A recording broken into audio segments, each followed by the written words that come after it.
All right, here we go. This is problem number 22 from chapter 5 of the Halliday and Resnick textbook. So we've got this customer sitting in an amusement park ride. So what's wrong? Here's our dude. So he's strapped into some sort of crazy ride. Maybe it's like, I don't know, whatever. I'm picturing the power tower. It's your point, but whatever. Let's put his arms up in there so they don't get in the way. All right, and then he's got this coin on his lap, right? Okay. So the idea is the ride and therefore the passenger are going to all accelerate downwards. So the acceleration of the passenger relative to the ground is 1.24 g. So negative 1.24 g, which I guess we could take a second to figure it out. And you end up getting negative 12.152 meters per second squared. I think jot it down that was in the j direction, but I guess that's obvious here. Okay. So the idea, though, is that the passenger isn't sort of holding the coin. It's just sitting there. So, when the ride begins, the passenger is going to be pushed or pulled downwards very, very quickly, sort of being pulled out from underneath the penny. And so the acceleration of the penny relative to the ground is just going to be negative g, or negative 9.8 meters per second squared. I just realized that both penny and passenger begin with p, so, it's called a coin, so let's call this c. Acceleration of the coin in relation to the ground. Okay, so question A, we've already answered. What's the acceleration of the coin relative to the ground? There it is. All right. Question B, we want the acceleration of the coin relative to the customer. So we are looking for the acceleration of the coin relative to the passenger.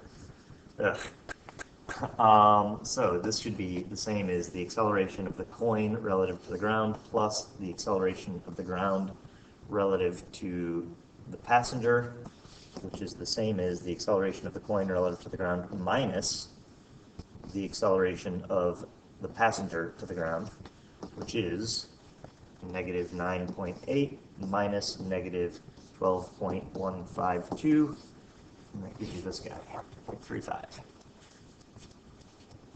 All right. Okay, so that's that. Now, question C says, how long does the coin take to reach the compartment ceiling 2.2 meters above the knee? All right, so there, everything that we're talking about is in relation to this sort of falling passenger compartment system, okay? So the idea is relative to the compartment, we're looking at, so I guess I can finish this. This gave us 2.35 meters per second squared. All right, so all of this is relative to the passenger, right? This is the acceleration of the coin relative to the passenger. And what we need to happen is we need, relative to our passenger, we need for the coin to go up through a vertical displacement of 2.2 meters. Okay? So, so this is basically just a constant acceleration problem. So the idea is, for part C, we know that the acceleration of our coin is going to be 2.35 meters per second squared. Remember, we're doing this all relative to the passenger, right? Because from the passenger's point of view, that coin is going to go flying up, right? Because the passenger is being pulled out from underneath it.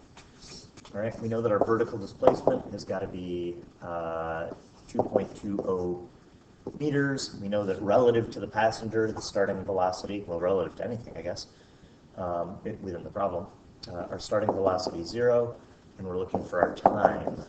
So the equation that jumps to my mind is this guy. Change in y equals 1/2 at squared plus dot, made particularly easy because our VO is 0. If our VO was not 0, I'd probably pick a different way to do this. But it is 0, so that simplifies everything. So do your algebra. T turns out to be 2 delta y over a square root, and plug in your numbers. So it's 2 times 2.20 meters over negative 9.8 meters per, sorry. Have it, over 2.35 meters per second squared, and square root it. And that gives you this. All right. And then finally, parts D and E are just about finding force. So D says, what's the actual force on the coin? Well, in actuality, the only force on the coin is gravity, right? So for D, all you're going to do is you're going to, find the force of gravity on the coin. So the force of gravity is just mass times acceleration of gravity, right? So the mass of the coin is 567 kilograms times the acceleration of negative 9.8 meters a second squared. Oh,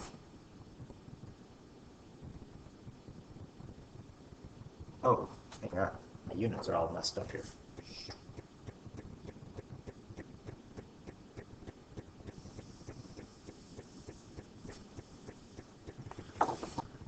This guy's in grams, so that's actually 0.000567 kilograms times negative 9.8 meters a second squared. All right, and so that'll give you this. All right, but relative to the passenger sees the coin sort of go flying up in the air. So for E, to find the net force on the coin relative to the passenger, again, this is an apparent force. It's not a real force. There's nothing sort of pulling the coin up. But from the passenger's perspective, it seems that there is. And so from the passenger's perspective, he's looking at this coin that has a mass of this, and he sees it accelerating up at, 2.35 meters a second squared. All right, so that's the force that the passenger would sort of measure or would calculate. All right.